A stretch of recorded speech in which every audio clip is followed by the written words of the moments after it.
Today I'm going to be crocheting a wreath using size 4 or medium or worsted weight yarn and a size H crochet hook. And I'll put these details in the description box below. But to start out, we need to make a slip knot to attach the yarn to our hook. And we're going to do that by crossing the end of the tail over top of the main yarn. So if it has to be over top of it, and how long you want your tail to sew in later is determined by this length. So I want that tail to be a little bit longer so I can sew it in and secure the end of my work. So it's over top of this main yarn. I take my loop and I place it over the main yarn, and then I grab that main yarn piece through the middle, hold both ends and pull, and this is your slip knot. And now that you've made your slip knot, you can adjust it. So this can't be adjusted. This is what we determined in the beginning, but how big or small your loop is can be adjusted by just pulling your main yarn. So we put our hook, and it doesn't matter which way through the hoop you put it in, and pull your main yarn to tighten it onto your hook. And we don't want it to be really tight. We want it to be able to move on the crochet hook. That's the idea. The idea is that each of our loops is the size of this hook. So if I had a bigger crochet hook, my loop would be the size of that crochet hook. We want our loops to be this size. And make sure not to make it on the bulky part or the super tapered bit of the crochet hook. That's the size that we want. And if you pull the small end, you can make your loop bigger. You pull on the main one and it makes it tighter. You've attached to your hook. Now we're going to be holding the yarn. Hold the crochet hook in your dominant hand, and with your non-dominant hand, we're going to wrap the yarn around our hand to control tension. I do this by wrapping it around my pinky all the way around, and then I go over my fingers, and now my pinky is holding that yarn, and when I need more, I just let it out a little bit. And you'll have to redo this several times while you're crocheting to keep that tension. If things get loose, let go of your yarn, rewrap it so that you have the tension that you need. And again, I'll show it from above. If you want, I go between my fingers and around my pinky twice and over top of my fingers. And then I clamp them together so that I have that tension there. I always lift my index finger if it's a little bit loose to further control the tension that I need. And now I'm going to do a chain stitch. We're going to start with a chain. How many chains you do determines how big your wreath will be. For a very small wreath that I'm doing today, I'm only going to do 36. And if you do 60, it will make a larger wreath, so on and so forth. The more you start out with, the bigger around your wreath is going to be. Not bulk, but in diameter. So we're going to start out with a chain stitch, and the way that you do a chain stitch is you take your crochet hook, you go down, back, and back up, and then pull it towards the loop to grasp onto the yarn. And then you want to pull it, so once you're in that position, you can down, under, back, and back up to grab it. Face your crochet hook down. We need to get back through this loop that was on our crochet hook, and if you try and come from above, you'll start tipping the crochet hook and everything will come off of it.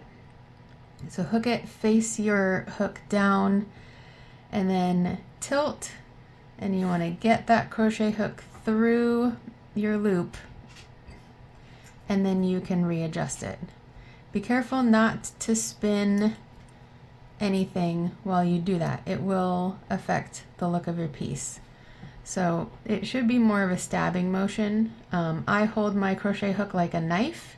You can hold it like a pencil. That doesn't matter for the look or anything, how you use it, hold it how it's more comfortable for you.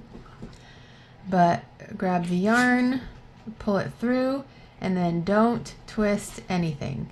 That's one chain. It's made a little loop on our hook. We have a new loop, and we have the one we made down below it. And we're gonna do that 35 more times. We have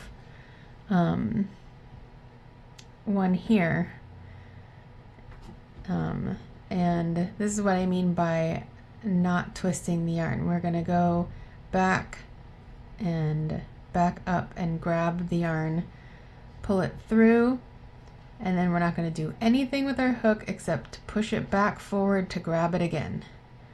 No twisting or turning or anything like that. Grab it, pull it through, and then push it back forward. And I just had to undo this to give myself more yarn because I'm running out. I've used this much yarn so far, and so my tension was getting too tight and too close. So my pinky went out a little bit and I gave myself some more yarn. And now that we're at this position, my fingers are still down here, and now I have some space in between here. These don't matter, we're done with these. We created these chains. All that matters is what's happening on my hook. So jump your fingers up, and that's on your non-dominant hand. Jump it up and grab onto next to your hook, because the only thing that matters is what's on your hook and that tension on your yarn. And we're going to make another one. Wrap and pull through. I let out some more yarn there, and now my index finger has compensated. I let out too much, and I don't want to adjust my hand. I don't want to let go of everything right now and redo it. So my index finger is adjusting for too much yarn. I grab it, pull it through, grab it, pull it through, and see, I'm not moving this hook around, I'm not twisting it down through or anything like that. And I've got to jump my fingers back up. So as I've made 3 more, and this is getting loosey-goosey, I need to control. So grab it, pull it through, grab it, pull it through. And now I have a decent sized cord here I'm going to count. I haven't been keeping count. I need to make quite a bit of these, but I want to go over how you tell how many you've had so far.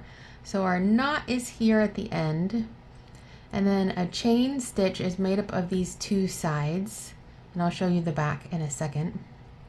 But these 2 right here, this little heart shape or V is 1.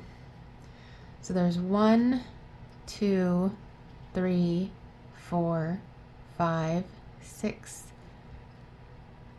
7, 8, and then the one on my hook right now is 9. If I let go of the yarn, this is not an established chain, so I'm not counting that one. So we have 1, 2, 3, 4, 5, 6, 7, 8, 9, 10, 11, 12, 13, 14, 15, 16, 17, 18, 19, 20, 21, 22, 23, 24, 25, 26, 27, 28, 29, 30, 31, 32,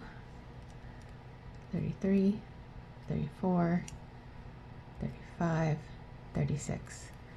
Now I have 36 chains to work in.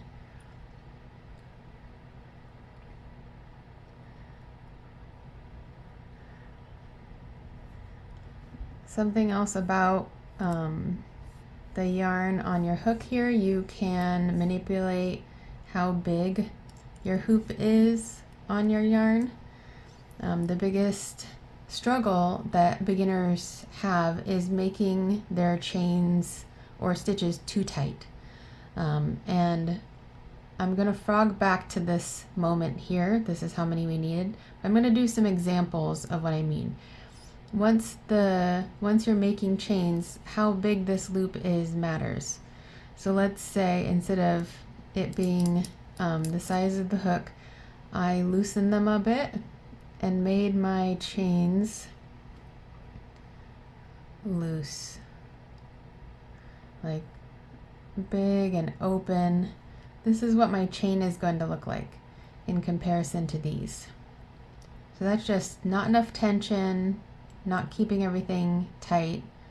And I'm going to frog my work. So I took that off of here, but I'm holding it where it needs to stay. And I'm going to frog it, which is called that because you rip it out. You rip it. But I'm going to take it out back to where I need, put it back on my hook, and tighten it. Now, something else I do is make things too tight, and that would get us in a pickle. So if you've tightened your hook up here by the end, that's a really small space, and the head is bigger than this, and this is bigger than that. So if you do yours really tight up here and do them really small, you can see the difference between mine and then these really small ones. I'm not going to be able to use this chain now. I can't get the hook back through it, so it's not usable. It's a technique if you want to create something like that. Like you would purposely do that to make hair or strands or tassels or something like that on a piece. You want them super tight so you don't have this look of like holy crochet, but you get more of like a stick or delicate look, but you're not going to be crocheting into it. So I'm going to take those out like I did before. I've grasped my piece here so I don't lose any that I did, and I'm pulling them out until I pulled it out a little bit too far. One of them came out, so I'm going to recount and make sure that I have all that I need again. 1, 2, 3, 4, 5, 6, 7, 8, 9, 10, 11, 12, 13, 14, 15, 16, 17, 18, 19, 20, 21, 22, 23, 24, 25, 26, 27, 28, 29, 30, 31, 32, 33, 34, 35.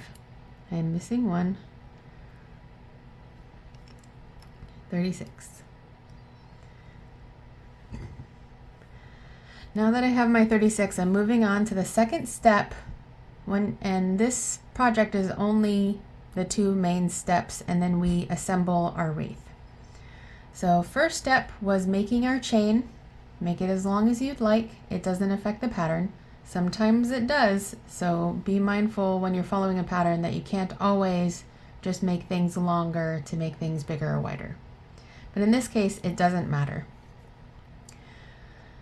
It will just affect like the diameter of our wreath. Our wreath essentially is going to be this big. Now, the next step is to do single crochet in each one of these chains.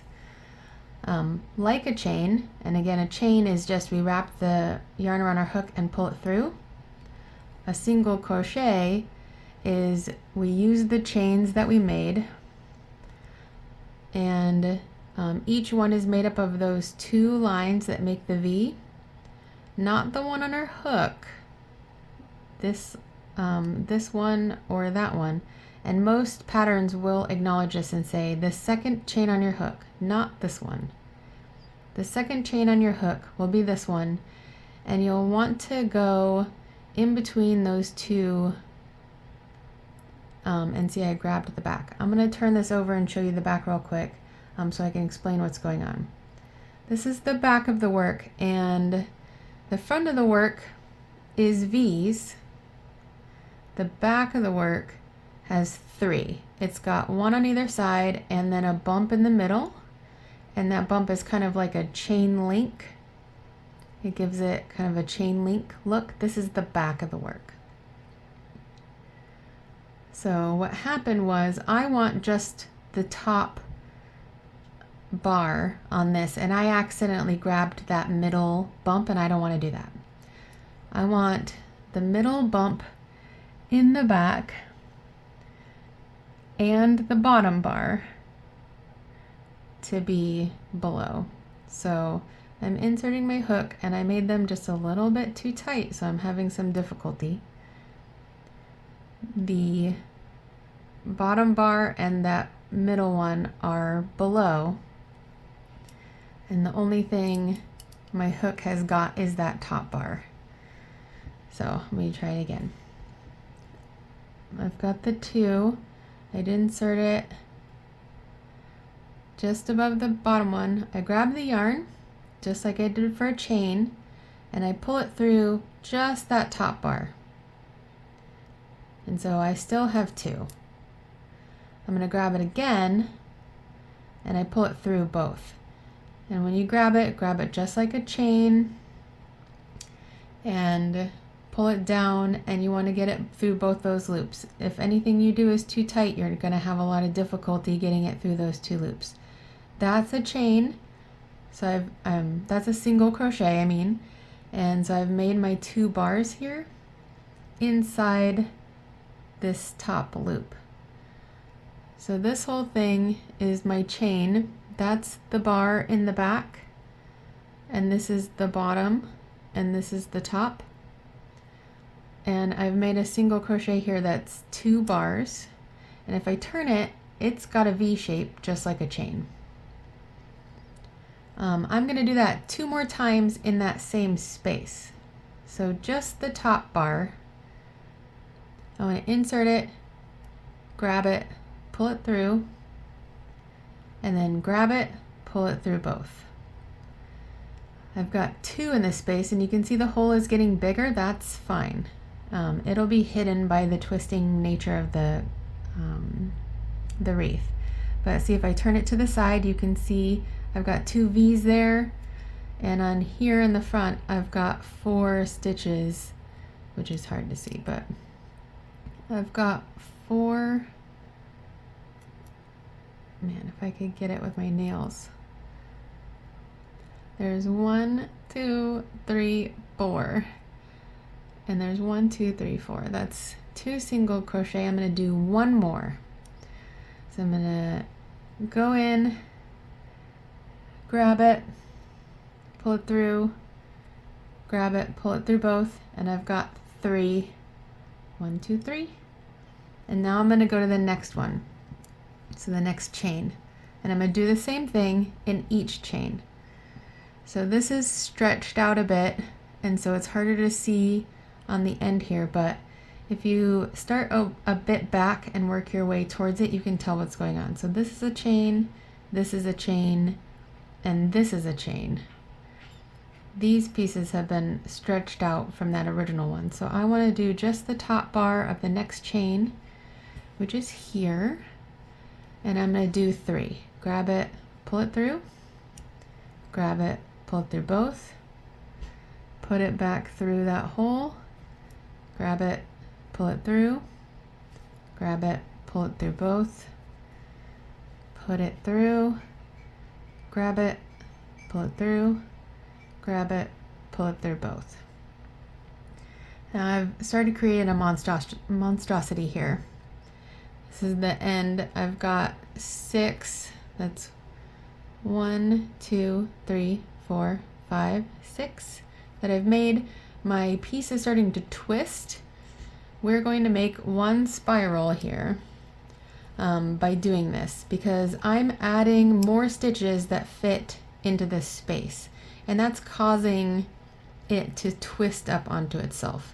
There's more in here that can fit, and therefore we're getting the whole work twisting up.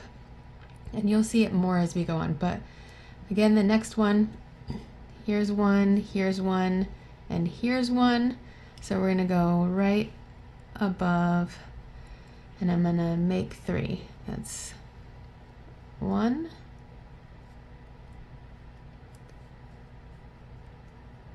2, 3, and it's twisted even more. The next one, it's 1, 2, 3. So we want this bar right here, and I'm gonna do 3. 1, 2, 3. And now this is twisted up and it's actually getting in my way. So be mindful of that, readjust yourself, and make yourself space because this is gonna start getting fiddly. So in the next one, that's 1, that's 1, and this is 1. This one's small, I made it a bit too tight. So, and see this tail's getting in the way. I'm going to make 3 in here. 1, 2, 3. And if it's helpful, you can go into the settings and slow down the playback speed. But now here we've got this, the beginning of our spiral. Chain, and then this end bit, which is attached to it. I keep tucking it underneath. But it'll get better when we get a little bit further on and it's a spiral that starts hanging down. But I'm going to the next one. I'm gonna do 3 in each of these spiral.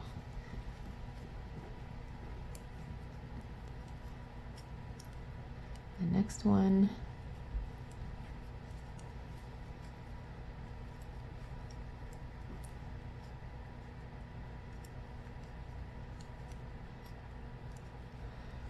Okay, so I'm going to kind of adjust my spiral here a little bit.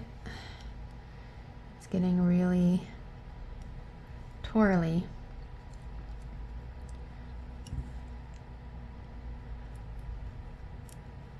One, 2, 3. 1, 2, 3. 1, 2, 3.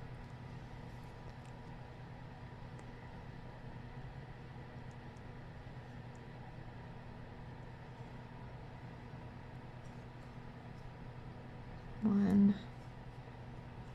2, 3.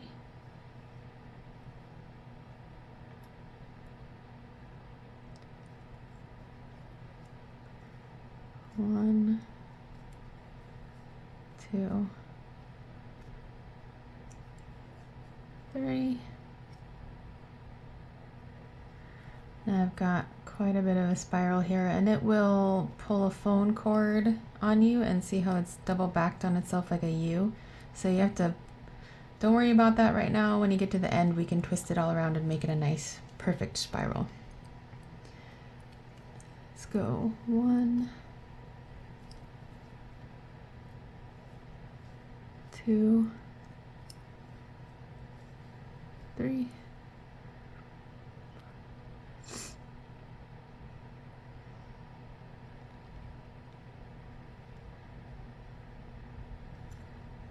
1, 2, 3.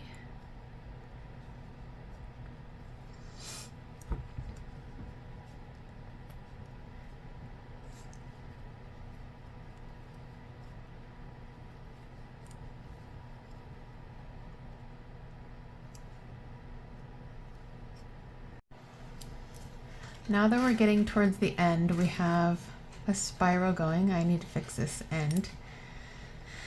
But our chain, I've only got 2 left on here. So in this second to the last one, I'll do 3.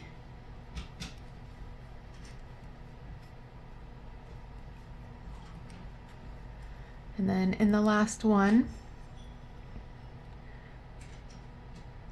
which is hard to see, but there, I separated it a little bit. There's that back bump and the end, and then the top bar and my knot. I do my 3.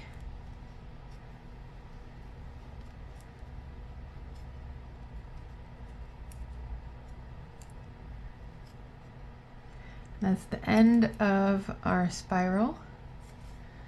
So I'm going to finish it with a slip knot. So in this same hole that I've done those last 3 in, I'm going to do a slip knot, and it's just like a chain. You put it in the hole, grab the yarn.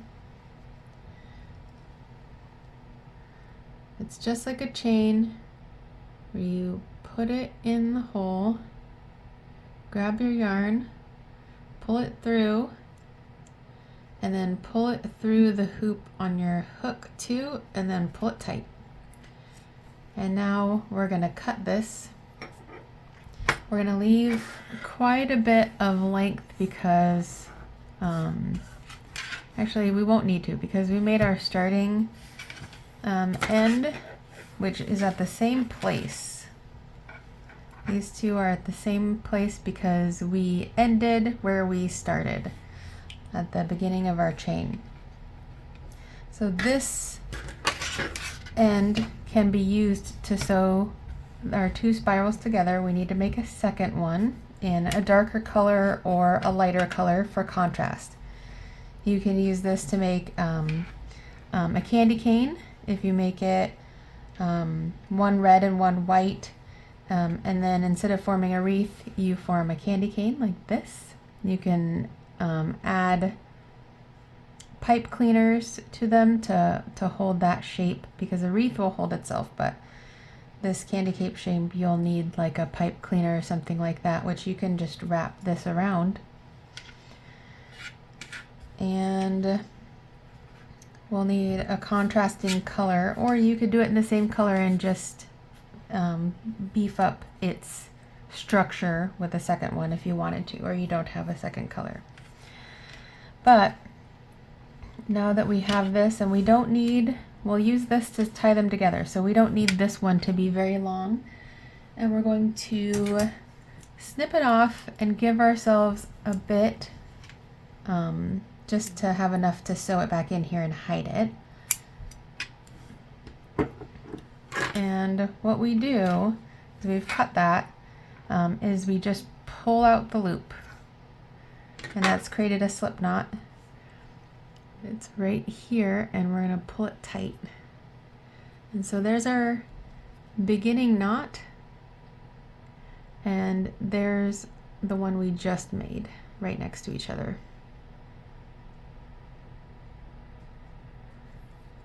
Now let's fix this a little bit. So see, I've got that U shape here. It's like not quite a spiral. It's kind of like an old phone cord We can fix it. What I do is I just start with my end and start forming my spiral how it's meant to be. So that's the twist here. So it needs to go this way. And I start sandwiching it on itself like this and untwisting this to fix that U-shape issue. So the U-shape is going to be there all the way to the end. I'm just going to untwist it out.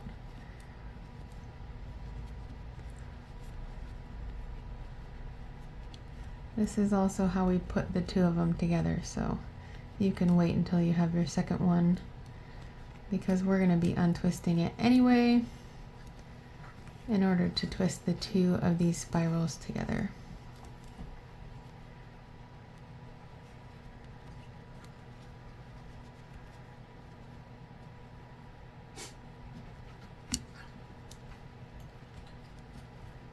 There. Now we have our perfect little spiral. And oops, my end here is a little bit wonky. There we go. Now we're going to make a second one, and I'll be back to show you how to put them together. Now that we have our two spirals in contrasting colors, you find either end. I'm going to be putting the tails all together. So once you have the end, and it's okay to unwind it to find that, you're going to lay them over top of each other and then create your spiral by sandwiching them together as you go. Just twist and form this spiral. These ends are in the way. As you go, and it's gonna be a lot of untwisting and forming. I'll do it from the side so you can see that way, but I'm just laying them together as we go around and around.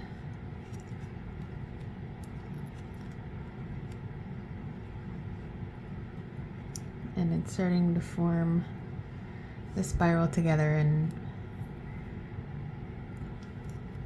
it's fiddly, but we'll get there.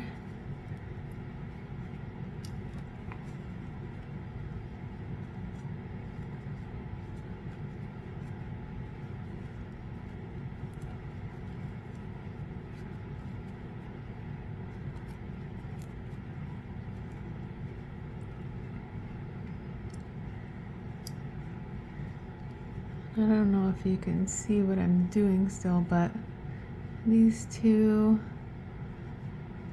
are in the same direction, so this one needs to be turned.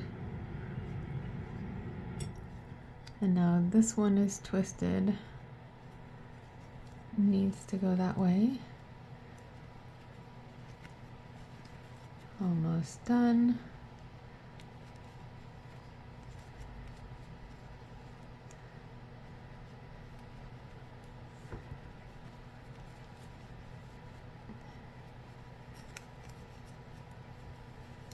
Okay.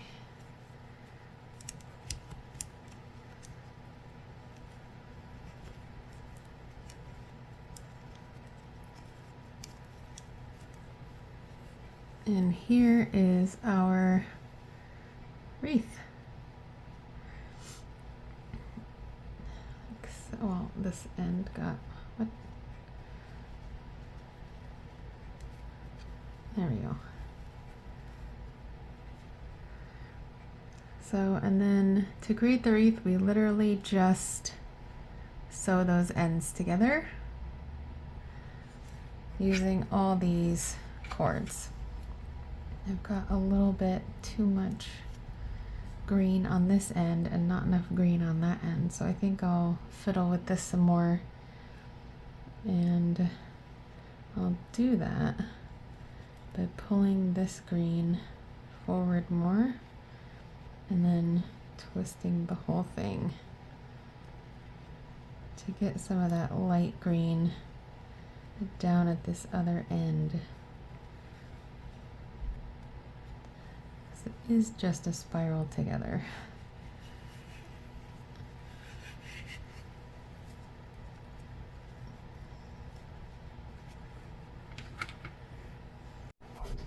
There, I've worked my spiral a little better so they're more even. And now I'm going to use all these ends. Let me get that string back up where it belongs. First, to sew these two together, so this end is secure, and then I will make sure these two are sandwiched together and pull them in and sew them to those two, and then we have a wreath. Keep in mind when you're sewing them together that you want this spiral to be completed by this spiral. So I want that one to begin where that one ends. So I'm going to hold them together. So here's those ends and these ends, and I want to sew them together. So I'm going to do that with all these tails. With a tapestry needle, we use a blunt needle so we don't pierce, break, or compromise the yarn. I'm going to sew in those tails. When you're sewing it in, you want to continue the spiral, so sew the ends together so that it can continue to spiral and you don't get a U shape. I recommend sewing it loosely at first, confirming that you still have your spiral, and then tightening it afterwards. So once you have it sewed and you've sewed these tails in, you cut off all of your tails and you have your little cruller, Christmas wreath here. And now you can embellish it. You can make a chain to hang it as an ornament. You can make a red chain and tie the red chain into a bow and then sew that onto here. Or you could get little miniatures and decorate it as if it was a little baby wreath. You can also crochet a third spiral and beef it up even more. There's space here. You can wrap both of these around a pipe cleaner and help it maintain its shape better, or do other shapes like a candy cane. But that is your finished crocheted wreath.